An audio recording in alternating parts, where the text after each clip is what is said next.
Good afternoon. Good afternoon. It is, what's today? Oh, it's Wednesday.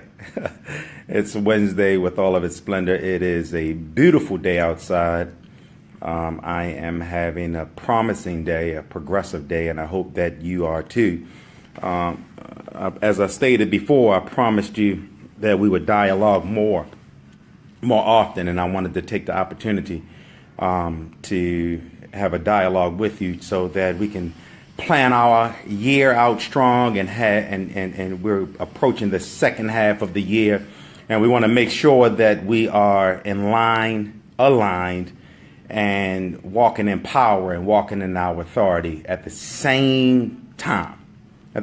So let's get right to it. I was talking to a friend of mine, and while we were talking, somebody had said something to him while we were talking, and he just became unbelievably mad, perturbed, all of that. And the person really didn't say. The person was really joking, and it was an innocent joke. It wasn't one of those jokes where it was like an innuendo or one of those. Something that you had to, was that person really being slick? Or, you know what I'm saying? It wasn't one of those. It was just a joke or whatever. But the person became unraveled. And I'm saying all of that. I'm saying all of that to say to you is that you can't allow people to unravel you. You can't. Because what happens is that we typically listen to the verbiage that came from the person, but we don't look at the source of who's saying it. Let me give it to you again. We typically listen to the verbiage and pay more attention to the verbiage of the person instead of looking at the source, who is the person. So in other words, what I'm saying is that we're listening to the words, right? And we allow the words of the person to affect us. But the source of the person, who is the person, we're not paying that much attention to. So if a clown says something to you, we don't look at the clown, we look at the words of the clown. And that unravels us. When it should be vice versa, when we should ignore what's being said and pay attention to the source. And when you ignore the source of the words, because what can a clown do? Nothing. A clown is not even on your level. And thereby you can't allow people to unravel you with mere words. When I was growing up, they used to have, what's up, Mom? They used to have this saying that sticks and stones may break my bones, but words will never hurt me. And oftentimes when you think of it in the scheme of things, 90%, 90%, I guarantee you this, 90 or to 95% of the people who offend you, That's crazy, right? 90% of the people that you have an argument with, 90% of the people that you let unravel you, that you let unravel you,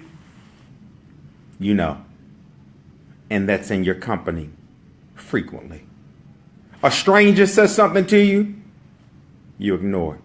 If you're downtown and a homeless guy says something slick or says something mean and cantankerous and evil to you, you know what you'll do?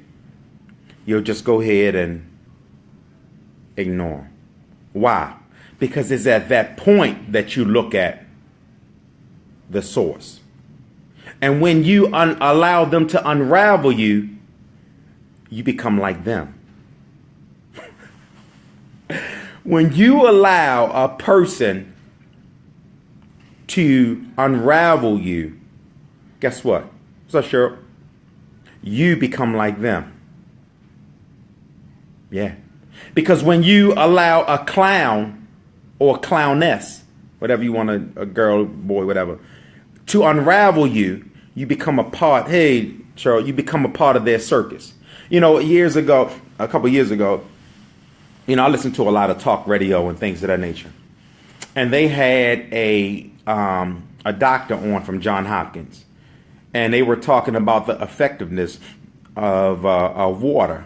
The difference between spring water and tap water. She actually said the tap water is more better, but this is what she said that struck a nerve, and I think that it would be great for this conversation.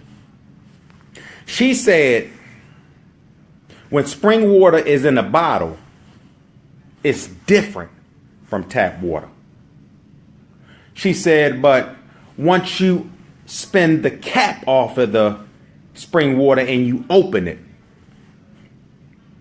it becomes just like, so Rob, it becomes just like the tap water. The tap water is free, but you got to pay for the spring water. The spring water is more valuable than the tap water. But once you take off the top off of it and expose it and allow it to be exposed to the surroundings in which it's in, then it becomes just like the tap water. And you can't let people take the cap off you. No. Because you'll be just like them. You're too valuable. You're going fast. You're on the Fast and Furious track. Fast and Furious 8, while some people are still on Fast and Furious 1. And they trying to keep up with you. So when people can't keep up with you, listen to this. This is key. When people can't keep up with you, they'll do everything to slow you down. Get it? When people can't keep up with you, they'll do everything to slow you down. And I'm going to close with this. So I'm working on this sermon, right? And this one sermon, when David's anointed, right? He's anointed in chapter, and it's 1 Samuel 16. He's anointed, right? He's anointed, but he's out in the field feeding the sheep, right? And I don't want to get into the whole theological perspective of it, but his father, scholars say that his father intentionally had him out there feeding the sheep. So God says, look, he says to Samuel, why are you mourning? I have somebody. I need you to go to the house of Jesse to anoint this person. So David's out there feeding the sheep, and he's not available for the anointing. So God sent the first person that comes is his older brother, Abinadab, and he comes in, and Samuel says, surely this is the one. He says it. He has the statue. He looks good. He's anointed. So and God said, nah, you look at the appearance, but I look at the heart. It's somebody. So they went through all of the brothers, and David's not available for his anointing. So God goes after him. Go out there and get him. Samuel asks Jesse, you got any other sons? Yeah, I got one, but he's out there. Samuel said, go out there and get him. We'll wait for him. In front of all his brothers, including the oldest one. Right? And I'm saying to you, God wants to come out no matter where you are. He's always chasing you. But then you skip over to a couple of chapters after that, right? The same. So they're ready to fight the Philistines, who was a part of Goliath. You got to get that. You got to get this. This is key. So he's get ready to fight the Saul and they get ready to fight the Philistines, right?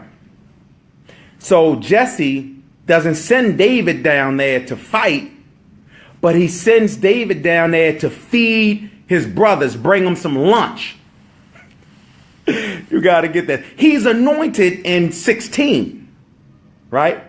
But he sends them down there to assist only by not to fight, but to give him some lunch. Yeah. A gopher. Got to get this point.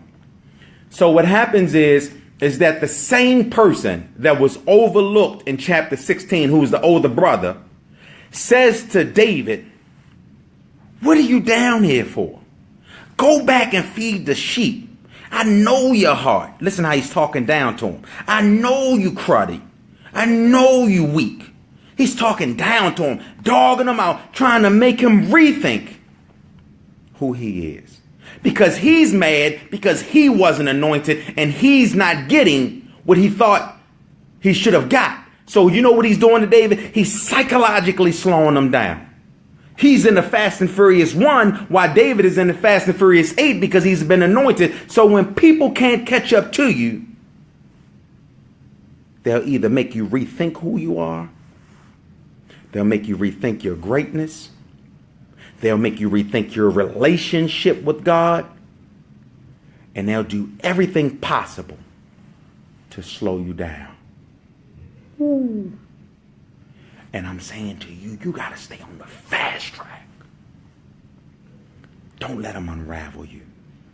Because when you participate in other people's circus, you become a clown, just like everybody else. You have to begin to stay tight, be more disciplined. And I'm gonna close with this, and I promise you I'm gonna close this. M. Scott Book's book, The Road Less Traveled, and I recommend that you get that, right? I recommend that you get that. He said in this, he said, where there's more discipline, there's a better rate of success. The less discipline that you have, the less success you are. Some types of discipline, and this is a Richard Cook right here, and I'm going to leave you with this, I promise. It's better to be more disciplined and to move an inch than to be undisciplined and go back a yard. No. Don't play with me. Don't. Please understand this. Please. Just talked to this a friend of mine who's a doctor. She said a guy came in. He came in because he was sick. And they did tests and everything, right, on him. She said he's a wife and he has 4 kids. He's 33. They did the test on him, and he found out that he's HIV positive. And what he did was, it was a result of him. He went to go see some strippers, and he went behind the curtain, knocked the stripper down, and now he's HIV positive. And she said that she couldn't give him a remedy to go back because he's had sex with his wife since then, and he still has the 4 kids. The discipline. Every situation, my pastor said this, and I never forget it, and I promise I'm going to close. He said, it's better to have some dreams unfulfilled than to have some memories that you can't erase. Let me give it to you again. It's better to have some dreams unfulfilled than to have some memories that you can't erase. And I know it's some people out there. What's up, Angel? I know it's some people out there that you want to smack. Some people that you want to cuss out. But then what is the end result? It's better to have some dreams unfulfilled than to have some memories that you can't erase. I love you. Have an eventful day.